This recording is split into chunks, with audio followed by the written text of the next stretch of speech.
बचपन में मम्मी जब मुझसे कहती थी कि मेरी बच्ची बहुत सुंदर है तो मुझे इस बात से बहुत खुशी होती थी, पर आज इसी बात से मैं सबसे ज्यादा दुखी हूँ। काश भगवान मुझे बदसूरत बना दे ताकि कोई मुझे देखना भी पसंद ना करे, या तो मेरे माँ बाप मुझे लौटा दे जिनके होते हुए मुझे जबरदस्ती छूना तो दूर, कोई घूर के भी ना देख सके।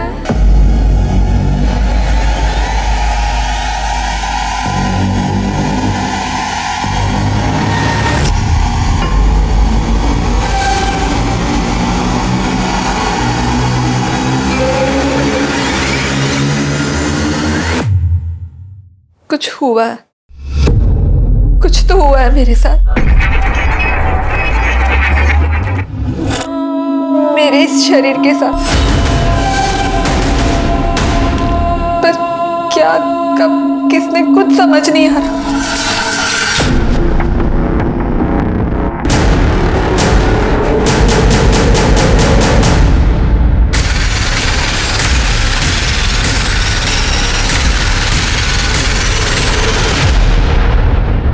आज हम आपको एक ऐसा केस दिखाने जा रहे हैं जहां इंसानियत अपने पतन के सबसे निचली पायदान पर दिखाई देती है। एक अनाथ मासूम बच्ची जिससे लोगों को हमदर्दी दिखानी चाहिए थी, प्यार जताना चाहिए था, उसे इस सभ्य समाज ने एक आसान शिकार मान लिया और उसके साथ ऐसी ज्यादतियां की जिसे देख सुनकर हम सबकी रूह कांप जाए।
ये क्या कर रहे हो तुम? मुझे लगा कि तुम्हें ठंड लग रही होगी, इसलिए चादर दे रहा था।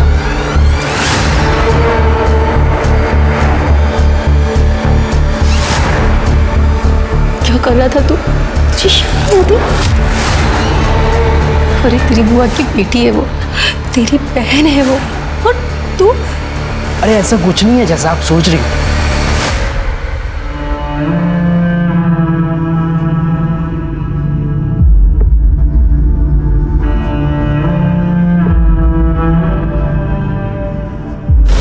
विद्या बेटा, तूने सुबह से कुछ भी नहीं खाया, तेरे लिए कुछ बना के लाऊं? हाँ, कुछ तो खा ले बेटा।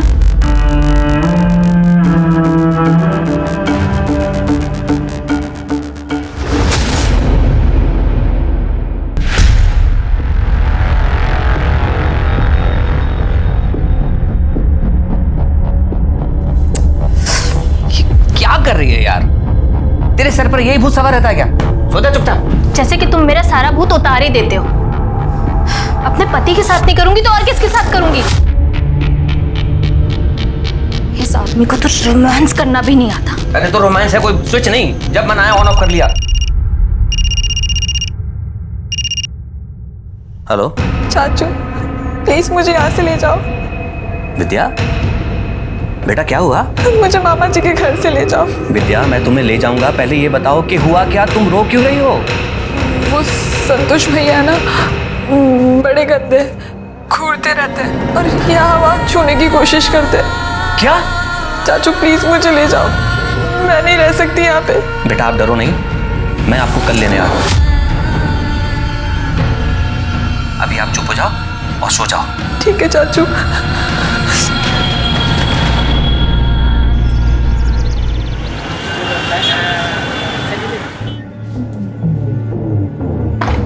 विद्या, विद्या। अरे अविनाश, आओ बैठो। सुमन, अविनाश जी आए, उनके लिए चाय पानी का इंतजाम करो। मैं आज चाय नाश्ता करने नहीं आया, विद्या को लेने आया हूँ। विद्या। भाई साहब, अभी अभी तो आप आए हैं, क्या बात है, बैठे ना। विद्या चल। एक मिनट, क्या कर रही तुम? चल क्या रहे हैं? खबरदार, जब विद्या को रोकने की कोशिश की। दिखावा तो दोनों ऐसे कर रहे हो जैसे तुम्हें पता ही नहीं इस घर में क्या हो रहा था। नाटक करके दिखा रहे हो मेरे सामने। चल। अविनाश, जब वो बहन ही नहीं है ना जिसकी वजह से रिश्ता था, तो अपनी हद में रहो। कहीं ऐसा ना हो कि यहाँ से बेइज्जत होके जाना पड़े तुम्हें। पहले अपनी इज्जत करना सीख ले। ये तो तेरी बहन की बेटी है ना, इससे तो रिश्ता था ना तेरा। नीच आदमी इस रिश्ते की लाज रख लेता। गलती तुम लोगों की नहीं, गलती मेरी है जो इस बच्ची को इस घर में तुम लोगों के साथ रहने दिया। और तू साले, आज के बाद आंख उठाकर भी लड़की को देखा ना तो अच्छा नहीं होगा।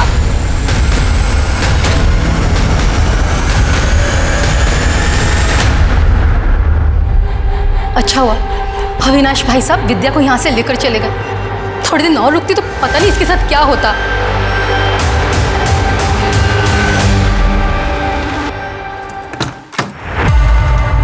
आजा बेटा। नमस्ते चाची। मैंने मना किया था ना, फिर भी आप इसको ले आए। मैं तुम्हें कह देती हूँ, मैं इसकी जिम्मेदारी नहीं उठाने वाली, समझे तुम? तुमसे जिम्मेदारी उठाने के लिए कह कौन रहा है? मैं ख्याल रखूंगा इसका। और वैसे भी तुम ऐसा कर क्या रही हो, हाँ? जो इसके आने से बंद हो जाएगा। तुम्हें शर्म नहीं आती इतनी गंदी बात करते हुए? अपनी भतीजी के लिए अपनी बीवी पे इल्जाम लगा रहे हो। बस फालतू की बकवास पसंद नहीं मुझे। कान खोलकर सुन लो, विद्या यहीं रहेगी जब तक इसकी पढ़ाई पूरी नहीं हो जाती और शादी करके ही अपने घर नहीं चली जाती। तब तक अपनी जुबान बंद रखो। जी क्या बकवास कर रहे हो तुम? चाची प्लीज, मैं आपके पैर पड़ती हूँ, प्लीज मुझे यहाँ रहने दो। अब जो बोलोगी मैं वैसा करूँगी, घर का सारा काम कर दूँगी। मुझे मामा जी के यहाँ नहीं जाना है, प्लीज मुझे यही रहने दो, प्लीज चाची। हट छोड़ पैर मेरे। जी क्या नाटक लगा रखा है चाचा भतीजी ने? जो करना है कर, भाड़ में जाओ। आ बेटा, खड़ी हो। अपनी चाची की बातों को दिल पे मत लगा। अच्छा अपने कमरे पे चल।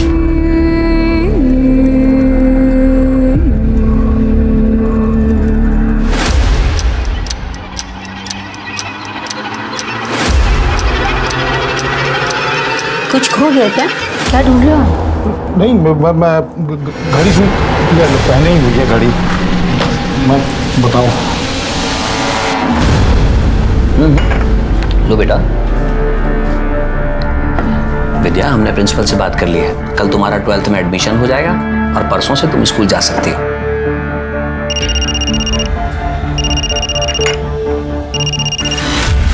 हेलो, विद्या से बात करा मेरी।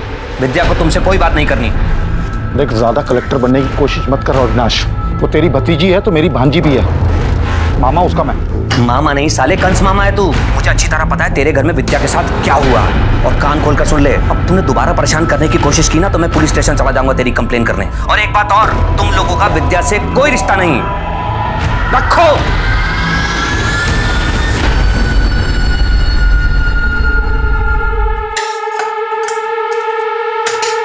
महारानी जी, आराम करके फुर्सत मिल गई हो तो थोड़ा घर का काम करेंगी? या आपने भी अपने चाचा की तरह मुझे इस घर का नौकर समझ के रखा है?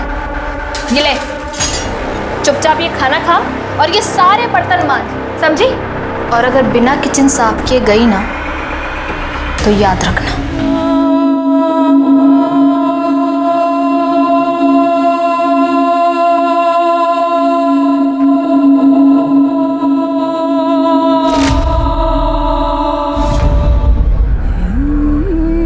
बेटा, पहले आराम से खाना खा ले, उसके बाद पढ़ाई कर लेना।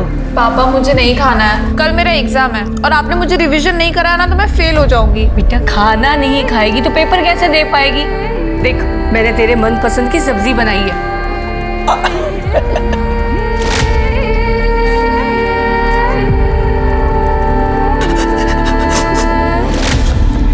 पापा मुझे हॉस्टल नहीं जाना है, मैं यहाँ पे भी तो रह के पढ़ सकती हूँ ना। बेटा बहुत बड़ा स्कूल है वो, अरे बड़ी सिफारिशों के बाद एडमिशन होता है वहाँ पर। और तू जानती है ना, तेरे एडमिशन पे मुझे कितनी अप्रोच लगानी पड़ी है। तू पैसों की चिंता मत कर, तुम अपनी पढ़ाई की चिंता कर। गांव की जमीन बेची है, पैसा है हमारे पास में। इकलौती बेटी है तू हमारी, जमीन नहीं भी बिकती ना।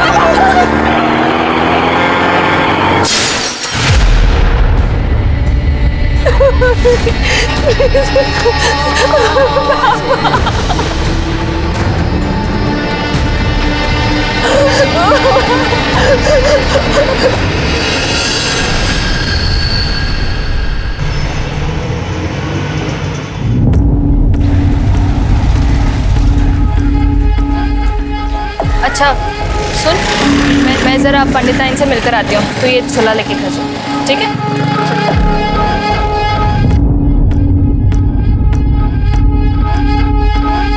तो प्रसाद मैडम का बेटा है ना? तेरी मम्मी को जाके बताऊं कि बाहर आके तू क्या क्या हरकतें करता है? बता दीजिए, फिर हम भी बता देंगे कि हम मालती मैडम से कितना प्यार करते हैं। और प्यार करना कोई गुनाह थोड़ी ना है।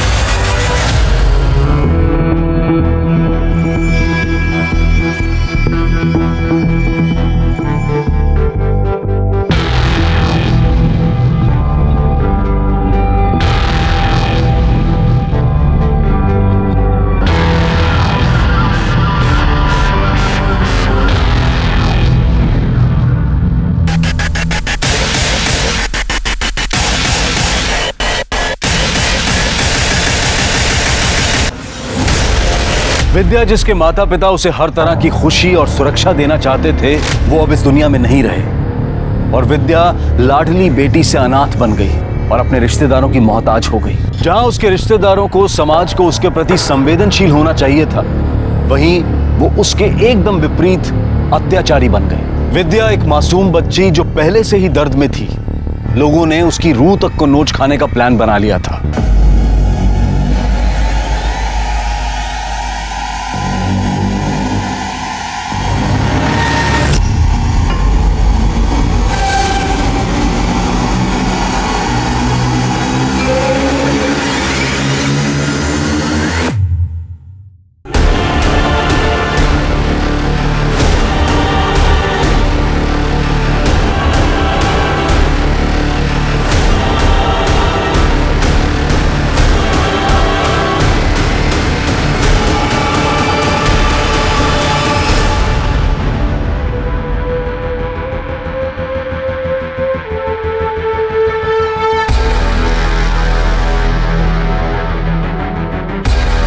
तो हुआ है मेरे साथ, मेरे इस शरीर के साथ, पर क्या, कब, किसने, कुछ समझ नहीं आया।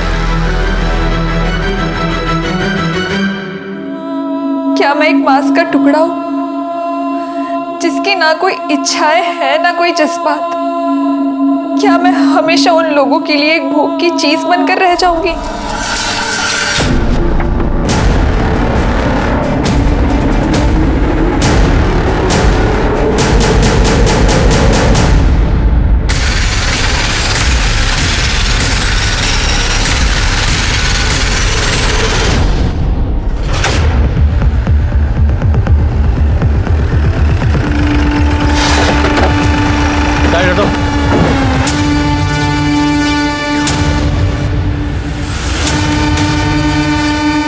सर क्या लगता है, सुसाइड है?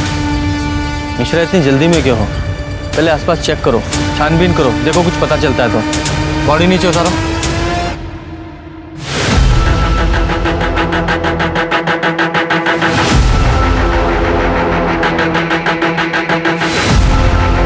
सर, आसपास का पूरा एरिया चेक किया, ना कोई सुसाइड नोट मिला है, ना ही कोई क्लू। बॉडी को पोस्टमार्टम के लिए भेजो और पूछताछ करो, शायद किसी ने कुछ देखा या सुना हो। चलो पीछे पीछे चलो। क्या हो गया है सर? विद्या, आप लोग विद्या के चाचा चाची हैं, उसके माँ बाप कहाँ हैं? सर 2 महीने पहले एक एक्सीडेंट में उनका देहांत हुआ। सर एक्सीडेंट में भैया भाभी तो नहीं रहे, लेकिन किस्मत से विद्या बच गई थी। हम दोनों और उसके मामा मामी बस यही केयर टेकर थे उसके। उसकी मामी ने जिद की और उसे अपने साथ घर ले गई ताकि वो उनके साथ ही रहे। तो विद्या वापस कब आई? 1 महीने पहले से। क्यों, वहाँ कुछ प्रॉब्लम थी क्या? सर, विद्या ने मुझे बताया था कि उसकी मामी का बेटा संतोष उसे बुरी नजरों से देखता था, घूरता रहता था हर वक्त। बस मैं विद्या को यहाँ सहारनपुर ले आया और यहीं के स्कूल में उसका एडमिशन भी करवा दिया। अच्छा, एक बात बताइए, विद्या को पेड़ पे चढ़ना आता था? मुझे इस बारे में जानकारी नहीं। सर, मैंने एक बार विद्या को छज्जे पर से कुछ सामान उतारने के लिए कहा था, पर वो बहुत डर रही थी। मैंने उसकी मदद भी करनी चाहिए उसे ऊपर चढ़ाने के लिए, पर वो नहीं चढ़ पाई। मिश्रा, ये विद्या अगर एक छोटे से छज्जे पर नहीं चढ़ पाई तो इतने बड़े पेड़ पर रस्सी के साथ कैसे चढ़ी होगी? आई डाउट कि वो चढ़ पाई होगी। ये आत्महत्या का नहीं, हत्या का मामला लग रहा है। तुम एक काम करो, एक टीम लेकर मेरठ जाओ, वहाँ उसके मामा मामी और वहाँ के पड़ोसियों से पूछो, शायद कुछ पता चले। सर, पूजा सर, यहाँ के पड़ोसियों से पूछो, देखो क्या चल रहा था।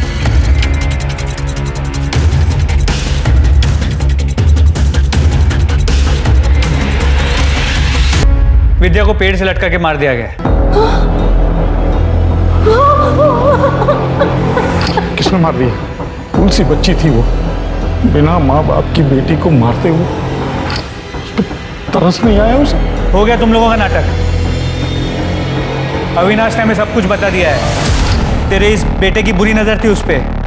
नहीं, ऐसा कुछ नहीं था। बकवास कर रहा है वो अविनाश। अच्छा, इसलिए 1 महीने के अंदर यहाँ से अपने चाचा के घर वापस चली गई और वहां जाती 1 महीने के अंदर उसका मर्डर भी हो गया। कैसे? देखिए, ये अविनाश ना एक नंबर का कमीना आदमी है। किसी ने विद्या को हमारे खिलाफ भड़काया और जबरदस्ती उसको यहाँ से ले गया, और हम तो बेटी की तरह पालते थे उसको। असली कहानी है सर कि विद्या के बाप ने उसके नाम पे 25 लाख की प्रॉपर्टी की थी कि वो 18 साल की होगी वो तभी मिलेगी, और अभी कुछ महीनों में 18 साल की होने वाली थी वो, इसलिए वो उसको ले गया यहाँ से। वो घटिया से आदमी कुछ भी बोल रहा है और आप मान रहे हैं? सर, 25 लाख रुपए का लालच महेश को था, मुझे नहीं। तभी तो वो विद्या को लेके चला गया। अगर मुझे लालच होता तो मैं जाने देता उसे। मैं उसका चाचा हूं सर, उसकी जिम्मेदारी और पहला हक मेरा बनता है। तो वो 25 लाख रुपए की प्रॉपर्टी किसको मिलेगी अब? भगवान जाने किसे मिलेगी। मेरे हिसाब से तो सर एक नई महाभारत शुरू होने वाली है यहाँ। जब अनाथ बच्ची को सहारे की जरूरत थी तब तो कोई सामने आया नहीं। अब देखिए आप, यहाँ के वहाँ के सारे रिश्तेदार आ जाएंगे पैसों के लिए बिलों से बाहर निकलकर। मेरी तरफ से तो कोई भी लेके जाए, मुझे कोई परवाह नहीं। मैं अपनी नौकरी से खुश भी हूँ और संतुष्ट भी, और मुझे किसी की प्रॉपर्टी में कोई इंटरेस्ट नहीं।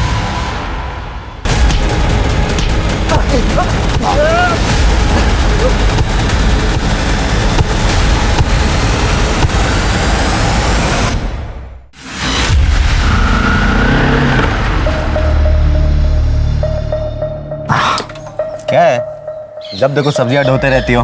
चलो बैठो, लॉज लेके चलता हूँ तुम्हें, मजे करा के लाता हूँ। पुलिस ने हमें साथ में देख लिया ना तो हम दोनों के पीछे पड़ जाएगी। सुन, भूल जा मुझे और आइंदा मुझसे मिलने की कोशिश मत करना, समझा?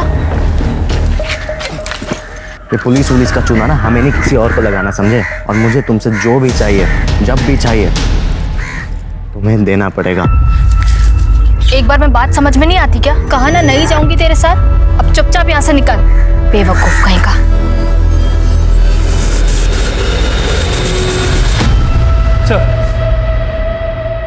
सर, विद्या की पोस्टमार्टम रिपोर्ट, उसकी मौत दोपहर 1 से 3 बजे के बीच हुई है, गला घुटने की वजह से। और गले पे जो रस्सी के निशान मिले, उससे ये पता चला कि पहले उसके गले में फंदा डाला गया और उसे मारा गया, और फिर उसके बाद उसे पेड़ पे लटकाया गया। मिश्रा, फिर तो रस्सी पर कातिल की उंगलियों के निशान और विद्या के स्ट्रगल के निशान दोनों मिलने चाहिए। जी सर, रस्सी पे विद्या के फिंगरप्रिंट्स हैं, उसके स्ट्रगल के निशान भी है, लेकिन कातिल के फिंगरप्रिंट्स नहीं। सर, लगता है उसने ग्लव्स पहने थे। इसका मतलब ये पक्का मर्डर है, क्योंकि अगर विद्या ने पेड़ पर चढ़कर फांसी लगाने की कोशिश की होती और ऊपर से कूदी होती तो उसकी गर्दन की हड्डी टूटी होती।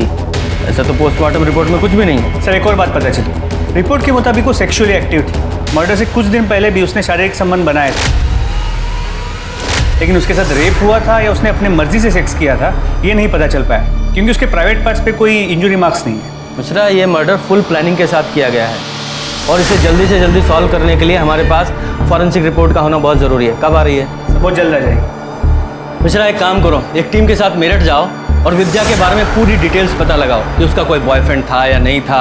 अगर कोई बॉयफ्रेंड नहीं था तो कोई ऐसा आदमी जिसकी नज़र उस अनाथ और अकेली लड़की पर थी क्योंकि अविनाश के बयान के मुताबिक उसके मामा का लड़का संतोष उसकी विद्या पर गंदी नजर थी।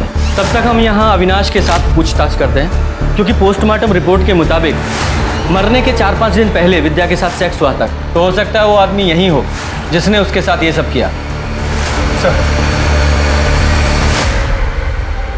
सर वैसे मरे हुए इंसान के बारे में बुरा नहीं बोलना चाहिए, पर सर विद्या की चाल चलन ठीक नहीं थी। वो सर मोहल्ले के हर जवान लड़के पर डोरे डालती थी। सर पता नहीं क्या जादू करती थी कि सारे जवान लड़के उसके पीछे घूमने लगते थे।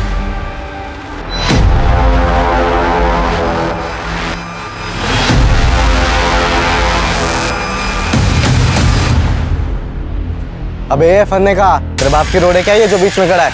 चल रास्ता छोड़। सुनाई नहीं देता क्या देखो हैं? बे तेरे से बात कर रहा हूँ। तेरे कानपुर में हड़ताल है क्या?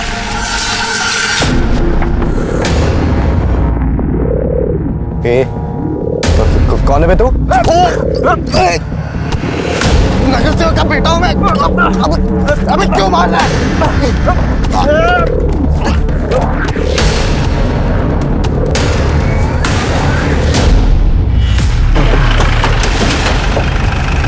एक मिनट। आप प्रिया हैं? PSI Mishra, Saharanpur police station. आप विद्या को जानती है ना, महेश की भांजी? देखिए वैसे भी हमें पता चला था कि विद्या जब तक यहाँ थी आपकी बहुत अच्छी दोस्त थी। आप लोग अक्सर मिलते जुलते थे। क्या आप बता सकते कि विद्या कैसी लड़की थी? मतलब उसका कोई बॉयफ्रेंड था या कोई ऐसा था जो उसे परेशान करता था? सर विद्या एक बहुत अच्छी लड़की थी। उसका किसी भी लड़के के साथ कोई चक्कर वक्कर नहीं चल रहा था। वो तो मेरे अलावा किसी से बात तक नहीं करती थी सर। हाँ बस हमेशा डरी डरी सी रहती थी। अपने मम्मी पापा को याद करके बहुत रोती थी सर। उसने अपने मामा के घर के बारे में कुछ बताया था? बताया था सर, सब बताया था। ओए वो विद्या है ना, तेरी बहन बुआ की बेटी? बहन होगी तेरी, दोबारा बहन मत बोलियो। वैसे भगवान ने गलती करी है, विद्या को इतना मस्त बनाकर और ऊपर से तेरी बहन बना दी। साले मुंह तोड़ दूंगा, बहन होगी तेरी, बहन मत बोलियो दोबारा। क्या हो गया, इतना क्यों चिढ़ रहा है? क्या हो गया? एक तो कब से ट्राई कर रहा हूँ, हाथ नहीं लगने दे रही, फिर ऊपर से तू परेशान कर रहा है। अरे विद्या तू आ गई? ये देख क्या लाया हूं तेरे लिए मैं, आइसक्रीम। ये ले। मुझे नहीं खानी है। अरे खाना। मामा जी आप खा लो, मुझे नहीं चाहिए। अरे तेरा इंतजार कर रहा हूं, तेरे लिए लाया हूं। आप खा लो। अरे मैं खिलाता हूँ, मैं खिलाता हूँ।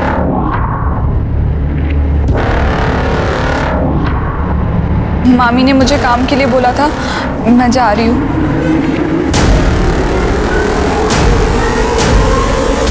उसने मुझे अपने चाचा चाची के बारे में भी बताया था, तो मैंने ही उसे आइडिया दिया था कि वो अपने चाचा के घर चली जाए ताकि इन सब चीज़ों से बच सके।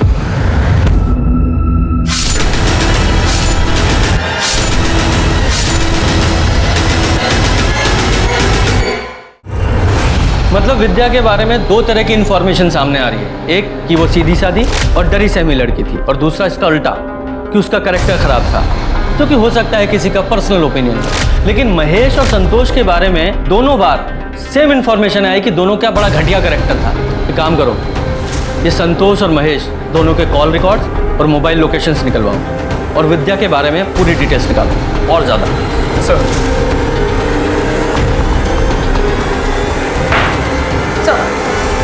अविनाश सिसोदिया के पड़ोसियों से पता चला है कि मालती विद्या को बिल्कुल पसंद नहीं करती। इनफैक्ट वो उसे अपने घर पर भी नहीं रखना चाहती थी, लेकिन अविनाश ने उसे जबरदस्ती अपने घर पर रखा था सर। पूजा, लेकिन इतनी इन्फॉर्मेशन काफ़ी नहीं है। इस मालती के बारे में और डिटेल्स निकालो।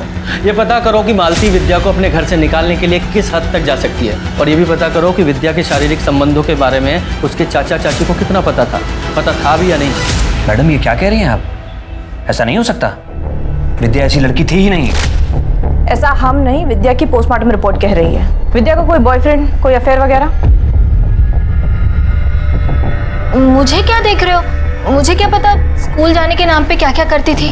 बताओ, 1 महीना भी नहीं हुआ और क्या क्या सुनने को मिल रहा है। पता नहीं मेरठ में भी क्या क्या गुल खिला के आई होगी। मुझे तो शुरुआत से ही लगता था, शक्ल से जितनी सीधी लगती है ना, अंदर से उतनी घुन्नी होगी। ठीक है, फिलहाल हम जा रहे हैं, जरूरत पड़ने पे दोबारा आएंगे। नजर रखो इस मालती पे।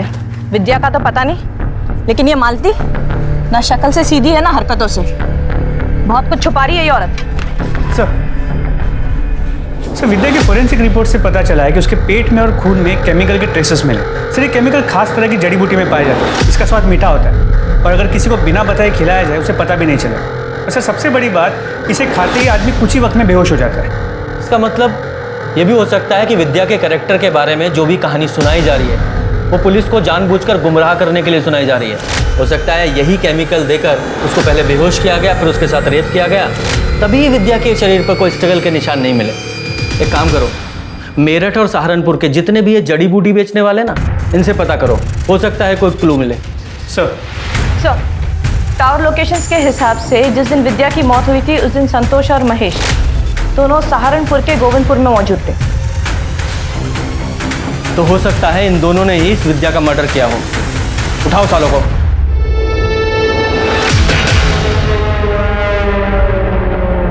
एक मिनट बात करते हैं। अबे क्या चाहिए? अबे मार क्यों अबे कौन है तू? सारे नगर से का बेटा, उसे धक्का दूंगा तुझे मैं।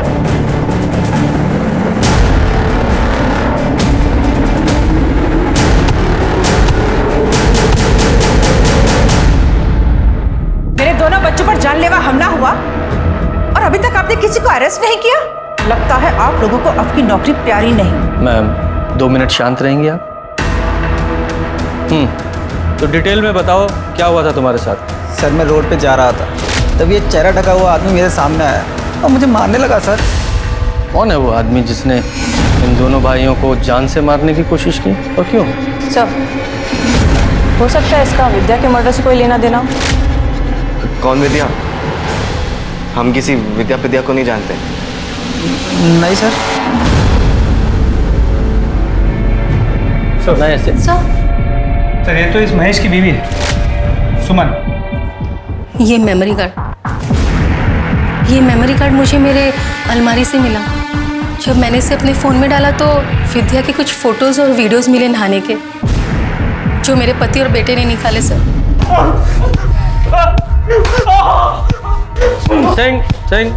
गलती हो गई सर, बहुत बड़ी गलती हो गई।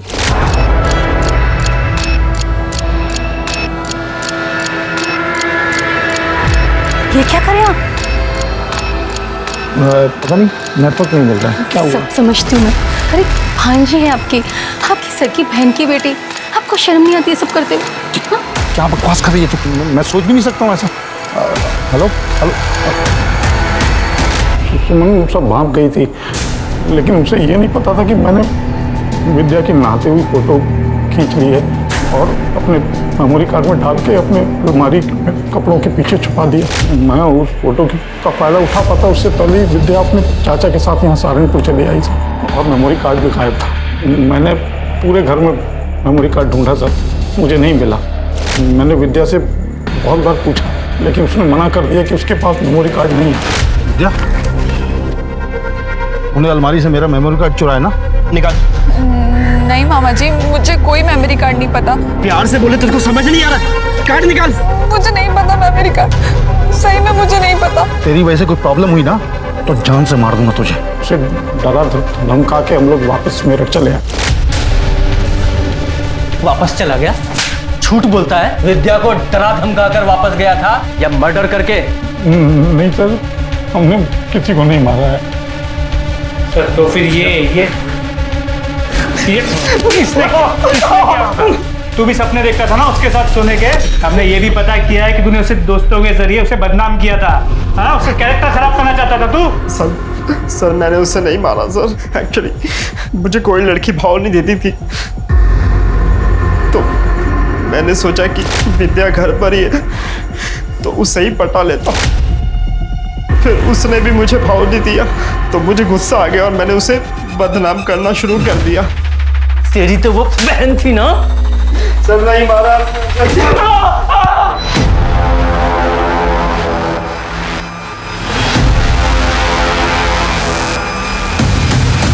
क्या बे, रास्ता क्यों रुका? चल हट, जाने दे। मालती को जानता है तू? हाँ, क्या बात कर रहा था उससे? तेरे को क्यों बताऊं? पुलिस किधर भागता है? तलाशी करो। ये सब जेब में लेके घूमता है किस किस को मारा इसने?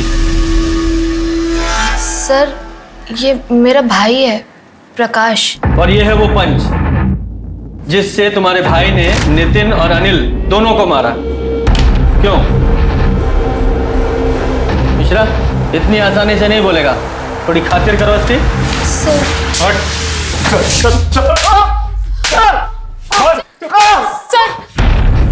बताती हूँ। बताओ। मेरे पति अविनाश मुझ पर बिल्कुल ध्यान नहीं देते, ना वो मुझे खुश कर पाते तो ना ही बच्चा दे पाते, और इसीलिए मैंने नितिन के साथ अफेयर कर लिया। आगे बोलो। वो है मेरी जिंदगी की सबसे बड़ी भूल थी। हम लौट जाते थे और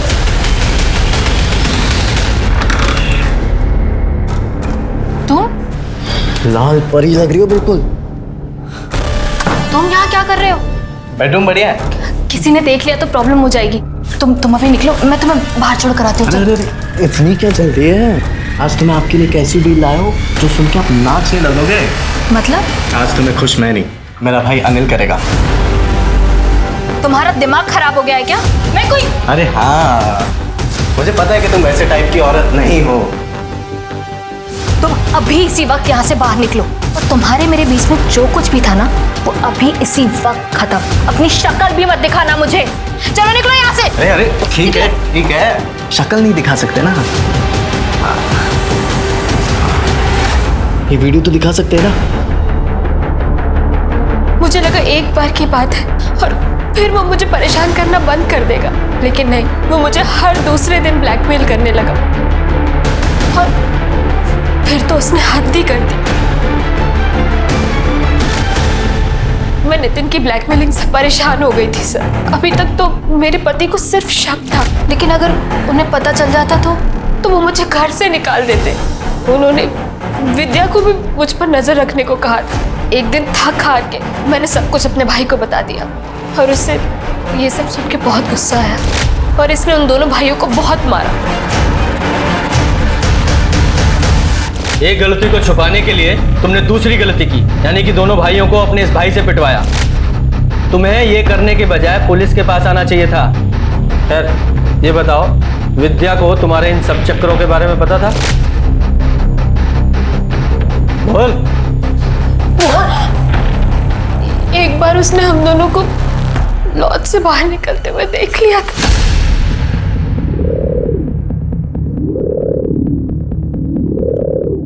सुन, तूने अभी जो यहाँ देखा ना, किसी को बताना मत समझी। अगर तेरे चाचा को पता चला ना, तुझे घर से निकाल दूंगी और भेज दूंगी तेरे मामा के पास। नहीं, मैं चाचू को कुछ नहीं बोलूंगी। विद्या के बोलने के बाद भी तुझे डर था कि कहीं वो तेरे पति को ना बता दे, इसलिए तूने और तेरे भाई ने मिलकर विद्या को मार डाला। नहीं सर, हमने ऐसा कुछ नहीं किया। ऐसा नहीं तो कैसा किया? चारा बनाकर उन दोनों भाइयों के सामने विद्या को डाल दिया। नहीं सर, मैं तो खुद गलती से उन कमीनों के चंगुल में फंस गई थी। फिर मैं उस बेचारी मासूम विद्या को क्यों फंसाती? बेचारी मासूम विद्या? जब तूने विद्या को जड़ी बूटी देकर बेहोश करके उन भेड़ियों के सामने डाला था, तब नहीं ख्याल आया बेचारी मासूम विद्या का? सच बोल, क्या है? बोल। हमें पता है वो जड़ी बूटी तूने कहां से खरीदी, और उस जड़ी बूटी बेचने वाले ने भी तुम्हें पहचान लिया है। झूठ बोलने से कोई फायदा नहीं है। बोल, सारी बात बता। सर, मुझसे बहुत बड़ी गलती हो गई। क्या किया था तूने उसके साथ? एक दिन जब मैं और विद्या मार्केट से आ रहे थे। सॉरी। तू कहाँ जा रही है? अच्छा सुन ना, मुझे इसके मजे चाहिए। बकवास मत कर, वो बच्ची। अबे चुप, अम्मा बनने की कोशिश मत कर। तुझे जो कुछ भी करना है ना मेरे साथ कर ले, पर प्लीज उसको छोड़ दे। पकड़ो भाई। तू कुछ दाल चावल खाती है क्या? नहीं ना। अगर मैं तेरा वो वीडियो इस सारे शहर में वायरल कर दूँ, वो वीडियो अगर इस सारी दुनिया ने देख ली ना, तो वो प्रॉब्लम भी तेरे लिए छोटी नहीं है। क्यों फालतू का रिस्क ले रही है? कल हम घर आएंगे, सारी चीजें तैयार करके रखना। विद्या, ये ले तेरी चाय।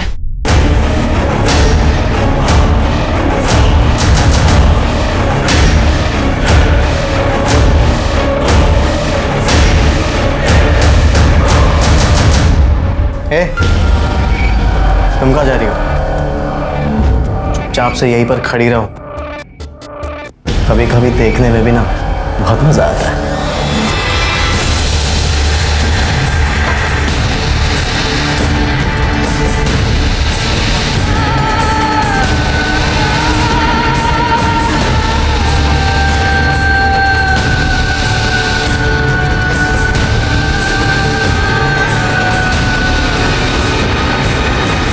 विद्या को जब होश आया तो उसे समझ में आ गया था कि उसके साथ कुछ हुआ है, लेकिन क्या हुआ है, किसने किया है, वो कुछ समझ नहीं पा रही थी।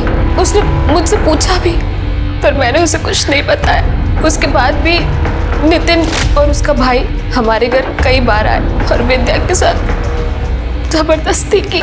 सर, उसके कुछ दिन बाद विद्या का मर्डर हो गया, पर सर उसके मर्डर में मेरे और मेरे भाई का कोई हाथ नहीं। मैं सच कह रही हूँ, हमने कुछ नहीं किया सर। तुझे पता भी है तूने किया क्या है? तेरी वजह से एक अनाथ मासूम बच्ची की जिंदगी बर्बाद हो गई। मिश्रा, ये नितिन, उसके भाई और उसके दोस्तों को ब्लैकमेलिंग और रेप के चार्ज में अरेस्ट करो और साथ में इन दोनों को भी अंदर डालो। हम अपने रिश्तेदारों से प्यार और भरोसे की उम्मीद रखते हैं, पर मुझे क्या मिला? सिर्फ विश्वासघात। मेरे इस शरीर को दरिंदों के सामने मांस के टुकड़े की तरह फेंका गया, जैसे मैं कोई इंसान नहीं, हवस बुझाने वाली एक चीज हूँ।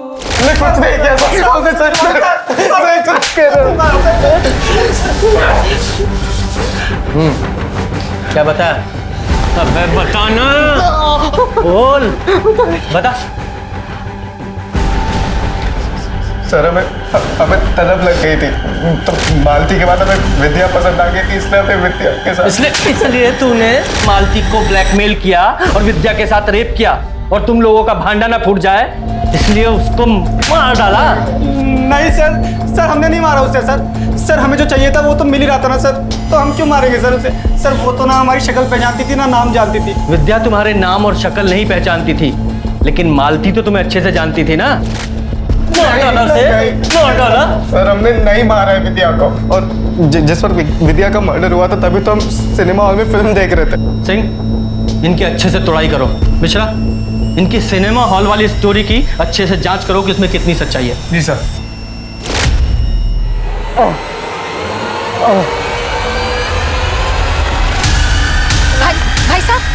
भाई साहब क्या हुआ आपको? तो बहुत खून निकल रहा है। आप घबराइए मत, मैं किसी को बुला के लेकर आता हूँ अस्पताल ले जाने के लिए। गणेश। क्या? गणेश? गणेश के? अरे ये तो मर गया।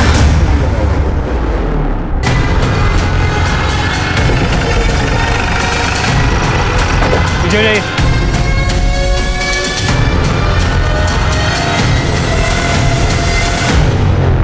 जरा आसपास चेक करो। सर, लगता है चाकू मारा गया है। मिश्रा, जरा जेबी चेक करो। मोबाइल, पर्स, कुछ भी नहीं। मतलब कातिल नहीं चाहता था कि इसकी आइडेंटिटी किसी को पता चले, इसलिए मोबाइल, पर्स, आईडी कार्ड सब ले गया। सिंह, कुछ मिला? नहीं सर, मर्डर वेपन या आईडी प्रूफ कुछ भी नहीं मिला। ठीक है, बॉडी को पोस्टमार्टम के लिए भेजो। सर, और वो औरत कहाँ है जिसने फोन किया था? जी मैंने किया था। आपने उस आदमी को देखा था जिसने इसे चाकू मारा?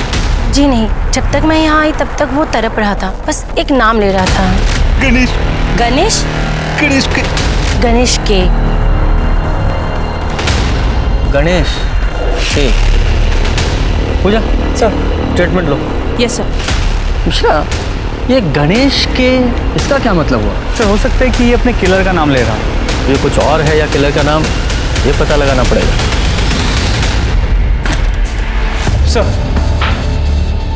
सर अनिल और नितिन सच कह रहे हैं। सिनेमा हॉल की सीसीटीवी से कंफर्म हुआ है कि जिस वक्त विद्या का मर्डर हुआ था वो दोनों सिनेमा हॉल में थे। अगर इन दोनों ने भी विद्या का मर्डर नहीं किया, फिर कौन है जिसने उसका मर्डर किया? जिस आदमी की हमें डेड बॉडी मिली थी उसके फोटोज मैंने अपलोड किए अपने साइट पे। जानकारी मिली है सर। उस आदमी का नाम बाबू गुजर है सर। सर बाबू गुजर हिस्ट्री शीटर था। गौर करने वाली बात यह है कि विद्या के माता पिता का 3 महीने पहले जिस ट्रक एक्सीडेंट में मौत हुआ था उसका ड्राइवर बाबू गुजर था।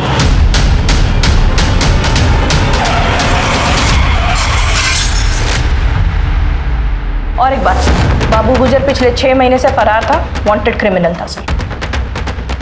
ये बाबू के ट्रक से विद्या के माँ बाप की गाड़ी का एक्सीडेंट होना और इस बाबू का यहाँ गोविंदपुरा में जहाँ विद्या रहती है यहाँ मर्डर होना महज इत्तेफाक नहीं हो सकता। देखो, विद्या के माँ बाप के साथ साथ विद्या के मर्डर में भी इस बाबू का हाथ हो सकता है। और ये बाबू मरते वक्त क्या बोला था? गणेश के। गणेश के, इसका क्या मतलब है? सर गणेश के का मतलब तो अब तक नहीं समझ में आया, लेकिन इस बाबू गुर्जर का एड्रेस हम उसके रिकॉर्ड से निकाल सकते हैं। किधर? सर यहीं पे आगे दूसरा घर। सही है बाबू गुर्जर। यहाँ का ताला तो पहले ही टूटा हुआ है, लगता है हमसे पहले कोई यहाँ पहुंच चुका था। चलो अंदर चल के देखते हैं। सर आपने सही कहा था, हमसे पहले कोई यहाँ आ चुका है। हाँ, और शायद उसे वो मिल भी चुका हो जिसकी तलाश में वो यहाँ आया था। लेकिन फिर भी घर की अच्छे से तलाशी लो, घर का कोना कोना छानो।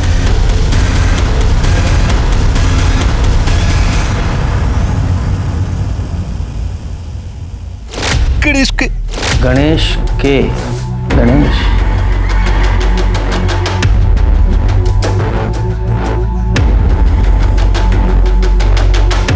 गणेश के पीछे।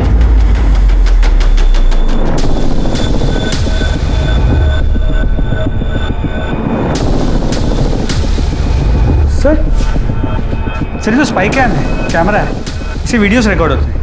सर कहीं बाबू मरने से पहले इस पेन के बारे में तो नहीं बताना चाहता था? हो सकता है कातिल ने इसी की तलाश में इस घर की यह हालत की है और इसी में कुछ ऐसा रिकॉर्ड है जिसकी वजह से बाबू की जान गई।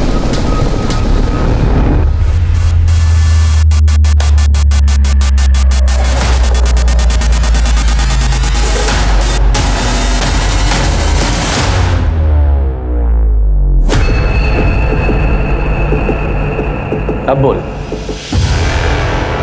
सहारनपुर दिल्ली हाईवे के लिए सरकार ने बहुत सारे लोगों से जमीनें ली थी और अच्छा खासा मुआवजा भी दिया था। हमारी भी जमीन ली गई थी, लेकिन मेरे हिस्से में क्या आया? चंद टुकड़े। जानते हैं क्यों? क्योंकि मेरे अपने ही भाई ने धोखा देकर सारी जमीन अपने नाम करा ली। मैं बदले की आग में जल रहा था, इसलिए मैंने बाबू को सुपारी देकर ट्रक से उन दोनों का एक्सीडेंट करवा दी। मैंने बाबू से कहा था कि कोई भी जिंदा नहीं बचना चाहिए, लेकिन उस एक्सीडेंट में विद्या बच गई। उसके जिंदा बचने से ना मुझे पैसा मिला और ना प्रॉपर्टी, और ऊपर से बाबू रोज पैसों के लिए तकादा कर रहा था। मेरे घर के आसपास घूमने लगा, मंडराने लगा। मैं डर गया कि अगर मैंने बाबू को पैसे नहीं दिए तो वो पुलिस के सामने अपनी जुबान खोल देगा। तभी विद्या का कॉल आया, मुझे कहने लगी कि मामा के यहाँ से ले जाओ। तभी मुझे एक प्लान आया। मैंने बाबू से बात की और 1 महीने की मोहलत और ले ली। मैंने सोचा इस 1 महीने में विद्या को भी ठिकाने लगा दूंगा और 25 लाख रुपए और प्रॉपर्टी अपने नाम करा सकूं। पर एक दिन जब विद्या स्कूल से आ रही थी, मैंने सारी तैयारी पहले से ही करके रखी थी। तो मैंने एक फंदा बना के उसके गले में उसका गला घोट दिया। सब कुछ प्लान के मुताबिक चल रहा था, लेकिन पता नहीं बाबू गोविंदपुरी में उस दिन कहाँ से आके टपक पड़ा।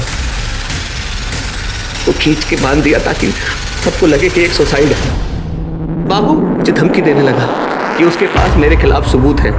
अगर मैंने सुपारी की रकम के अलावा 10 लाख रुपए और नहीं दिए तो वो सारे सबूत पुलिस को दे देगा। कहाँ से देता मैं उसे पैसे? तब मुझे ख्याल आया कि जब मैं अपने भाई भाभी को पैसों के लिए मार सकता हूँ तो बाबू की औकात क्या है?